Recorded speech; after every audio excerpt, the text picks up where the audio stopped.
अपनी तैयारी को आसान बनाने के लिए अभी सब्सक्राइब करें AR career point YouTube channel और इस घंटी को ऑल पे क्लिक करें लेटेस्ट वीडियो सबसे पहले देखने के लिए।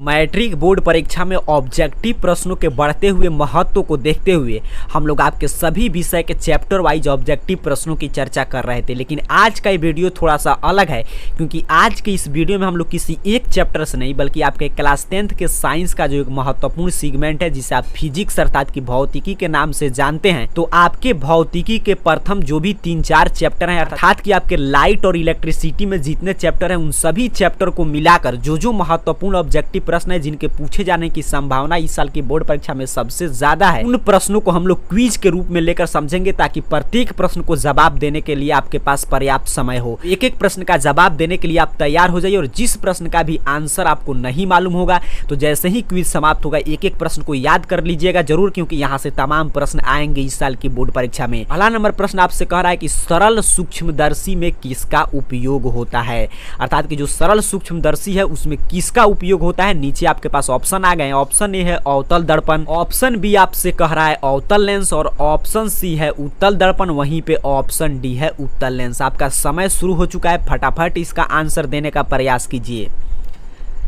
तो इसका राइट आंसर हो जाएगा ऑप्शन डी उत्तल लेंस। आप जानते होंगे, पढ़े होंगे कि सरल सूक्ष्मदर्शी को बनाने में उत्तल लेंस का प्रयोग किया जाता है। ये आगे बढ़ेंगे। दूसरे नंबर प्रश्न की बात करें तो आपसे पूछा गया है कि किसी माध्यम के अपवर्तनांक का मान होता है। ऑप्शन ए है साइन आई बट्टा साइन आर, ऑप्शन बी है साइन आर बट्टा में साइन आई और ऑप्शन सी है साइन आई गुने साइन आर और वहीं पे ऑप्शन डी आपसे कहा गया sign I plus sign R, अर्थात कि किसी माध्यम का अपवर्तनांक इसमें से किस फॉर्मूला से आप निकालेंगे पूछा गया है। इसका जवाब आपको देना है। तो इसका राइट आंसर हो जाएगा ऑप्शन ए। आप जानते हैं अपवर्तनांक जिसे हम म्यू से सूचित करते हैं उसे हम साइन आई बटा साइन आर से डिनोट करते हैं, तो ऑप्शन ए पे राइट आंसर दिया गया है। आगे बढ़ेंगे। तीसरे नंबर प्रश्न की बात करें तो आपसे कह रहा है अवतल दर्पण है। ऑप्शन ए है अभिसारी, ऑप्शन बी है अपसारी, ऑप्शन सी है अभिसारी तथा अपसारी दोनों और ऑप्शन डी है इनमें से कोई नहीं। अर्थात कि प्रश्न आपसे पूछा है कि अवतल दर्पण को और हम किस नाम से जानते हैं। आपका समय शुरू हो चुका है इस प्रश्न का जवाब देने के लिए। तो इसका राइट आंसर हो जाएगा ऑप्शन ए। अवतल दर्पण को हम लोग अभिसारी दर्पण कहते हैं, वहीं पे उत्तल दर्पण परीक्षा में पूछा जाए तो उत्तल दर्पण को हम लोग अपसारी दर्पण के नाम से जानते हैं। आगे बढ़ेंगे। 4 नंबर प्रश्न आपसे कह रहा है काल्पनिक प्रतिबिंब हमेशा, अर्थात कि काल्पनिक प्रतिबिंब हमेशा कैसा बनता है आपको बताना है। ऑप्शन ए है सीधा होता है, ऑप्शन बी है उल्टा होता है, ऑप्शन सी है तिरछा होता है, वहीं पे ऑप्शन डी है औंधा होता है। आपका समय शुरू हो चुका है। तो इसका राइट आंसर हो जाएगा ऑप्शन ए। काल्पनिक प्रतिबिंब आप जानते हैं हमेशा सीधा बनता है, वहीं पे वास्तविक प्रतिबिंब पूछेगा तो हमेशा उल्टा बनता है। आगे बढ़ेंगे। 5 नंबर प्रश्न आपसे कह रहा है कि हजामत बनाने के लिए प्रयोग किया जाता है, अर्थात कि हजामती दर्पण कौन है वहीं आपसे पूछा गया है। ऑप्शन ए है उत्तल दर्पण, ऑप्शन बी है अवतल दर्पण, ऑप्शन सी है समतल दर्पण, ऑप्शन डी है उपयुक्त तीनों। आपका समय शुरू हो चुका है।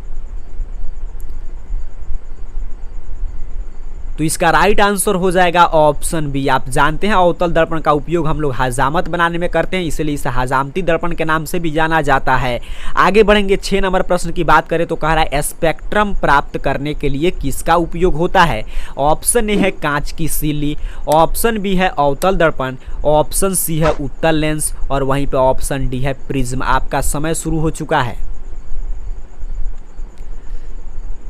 तो इसका राइट आंसर हो जाएगा ऑप्शन डी। आप जानते हैं स्पेक्ट्रम प्राप्त करने के लिए हम लोग प्रिज्म का ही प्रयोग करते हैं ताकि प्रकाश का वर्णविक्षेपण संभव हो पाए।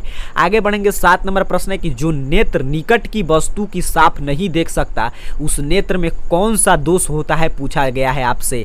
ऑप्शन ए है दूरदृष्टि दोष, ऑप्शन बी है निकट दृष्टि दोष, ऑप्शन सी है जरा दृष्टि दोष, ऑप्शन डी है कोई नहीं। आपका समय शुरू हो चुका है।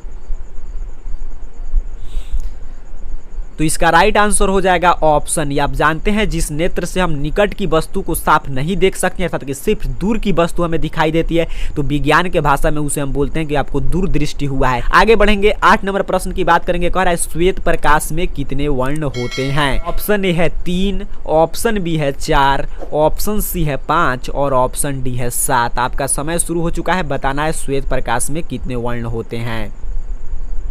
तो राइट आंसर आ गया ऑप्शन डी। आप जानते हैं श्वेत प्रकाश 7 रंगों का मिश्रण है। आगे चलेंगे 9 नंबर प्रश्न आपसे कह रहा है वोल्ट कहलाता है। ऑप्शन ए है 1 जूल बट्टा 1 सेकंड, ऑप्शन बी है 1 जूल बट्टा में 1 कूलम और ऑप्शन सी है 1 जूल बट्टा में 1 एम्पियर और ऑप्शन डी है इनमें से कोई नहीं। आपका समय शुरू हो चुका है।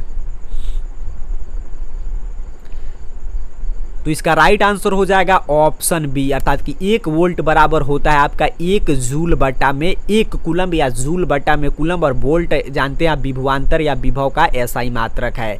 आगे बढ़ेंगे 10 नंबर प्रश्न आपसे पूछा गया कि आमीटर को विद्युत परिपथ में कैसे जोड़ा जाता है? ऑप्शन ए है श्रेणी क्रम, ऑप्शन बी है पार्श्वबद्ध क्रम, ऑप्शन सी है ए और बी दोनों और ऑप्शन डी है इनमें से कोई नहीं। अर्थात कि आपसे प्रश्न पूछा है कि आमीटर जो यंत्र होता है जिससे हम विद्युत परिपथ का विद्युत धारा मापते हैं उसको किस क्रम में जोड़ा जाता है? आप जानते हैं परिपथ में किसी भी चीज को जोड़ने के 2 क्रम आपके बुक में बताया गया है, श्रेणी क्रम और पार्श्व क्रम या जिसे आप समानांतर क्रम भी कहते हैं। तो इसका जवाब देने का प्रयास कीजिए। तो इसका राइट आंसर हो जाएगा ऑप्शन ए। आप पढ़े होंगे आमीटर को विद्युत परिपथ में श्रेणी क्रम में जोड़ा जाता है। आगे बढ़ेंगे 11 नंबर प्रश्न का जवाब दीजिए। प्रत्येक प्रश्न महत्वपूर्ण है। कह रहा है विद्युत धारा की प्रबलता का एसआई मात्रक क्या है? ऑप्शन ए है एम्पियर, ऑप्शन बी है वोल्ट, ऑप्शन सी है ओम, ऑप्शन डी है जूल। समय शुरू हो चुका है। तो इसका राइट आंसर हो जाएगा ऑप्शन ए। विद्युत धारा की प्रबलता का एसआई मात्रक क्या होता है? एम्पियर। आपको कंफ्यूज नहीं होना है, इलेक्ट्रिक करंट अर्थात कि सिर्फ विद्युत धारा पूछा जाए या विद्युत धारा की प्रबलता, दोनों का एसआई मात्रक एम्पियर ही होता है। आगे बढ़ेंगे 12 नंबर प्रश्न की बात करेंगे। प्रश्न आपसे कह रहा है धारा मापने के यंत्र को क्या कहते हैं? ऑप्शन ए है आमीटर, ऑप्शन बी है वोल्ट मीटर, ऑप्शन सी है कूलम, ऑप्शन डी है एम्पियर। आपका समय शुरू हो चुका है। तो इसका राइट आंसर हो जाएगा ऑप्शन ए आमीटर। अर्थात कि हम विद्युत धारा को मापने के लिए ए मीटर या आमीटर का उपयोग करते हैं, वहीं पे आपके विभवांतर मापने के लिए हम लोग वोल्ट मीटर का प्रयोग करते हैं। और कूलम जो ऑप्शन सी पे दिया गया तो आप जानते हैं कूलम आवेश का एसआई मात्रक होता है और एम्पियर अभी हम लोग पढ़े हैं विद्युत धारा की प्रबलता का एसआई मात्रक है। आगे बढ़ेंगे 13 नंबर प्रश्न आपसे पूछ रहा है कि बैटरी से किस प्रकार की धारा प्राप्त होती है? ऑप्शन ए है दिष्ट धारा, ऑप्शन बी है प्रत्यावर्ती धारा, ऑप्शन सी है ए और बी दोनों, ऑप्शन डी है इनमें से कोई नहीं। आपका समय शुरू हो चुका है। तो इसका राइट आंसर हो जाएगा ऑप्शन ए दिष्ट धारा अर्थात कि बैटरी से दिष्ट धारा प्राप्त होती है। आगे बढ़ेंगे 14 नंबर प्रश्न की बात करें तो कह रहा है विद्युत चुंबकीय प्रेरक की खोज किसने की थी? अर्थात कि विद्युत चुंबकीय प्रेरक आप पढ़े होंगे विद्युत धारा के चुंबकीय प्रभाव में, उसकी खोज किसने किया था? शुरुआत यहीं से हो रहा है आपके चैप्टर का।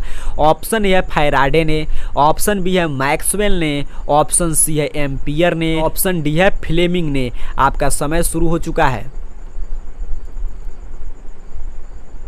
तो इसका राइट आंसर हो जाएगा ऑप्शन ए फैराडे का विद्युत चुंबकीय प्रेरण नियम पढ़े होंगे। पढ़ेंगे 15 नंबर प्रश्न आपसे कह रहा है विद्युत धारा उत्पन्न करने की युक्ति को कहते हैं अर्थात कि किस युक्ति से विद्युत धारा को उत्पन्न किया जाता है? ऑप्शन ए है जनित्र, ऑप्शन बी है कैल्वेनोमीटर, ऑप्शन सी है ए मीटर, ऑप्शन डी है मोटर। आपका समय शुरू हो चुका है। इसका राइट आंसर आ गया ऑप्शन ए। आप जानते हैं इलेक्ट्रिक जनरेटर अर्थात कि जनित्र के द्वारा हम विद्युत धारा उत्पन्न करते हैं। यहाँ से आपको नीचे कमेंट बॉक्स में अपने नाम के साथ आपको अपना नाम भी बताना है और बताना है कि आपका कुल कितना प्रश्न सही हुआ। इससे हमें भी मालूम होता है कि कौन कौन से स्टूडेंट डेली टेस्ट में भाग लेते हैं और कौन कौन स्टूडेंट कितने मन लगाकर पढ़ाई करते हैं, किनका तैयारी कहाँ पे पहुंचा है। तो आपको कमेंट में अपने नाम के साथ जरूर बताइएगा कि आपका 15 में से कुल कितना प्रश्न सही हुआ। उसके साथ साथ इस वीडियो को लाइक जरूर कीजिएगा। मिलेंगे अगले वीडियो में, तब तक के लिए आप सभी को बहुत बहुत धन्यवाद।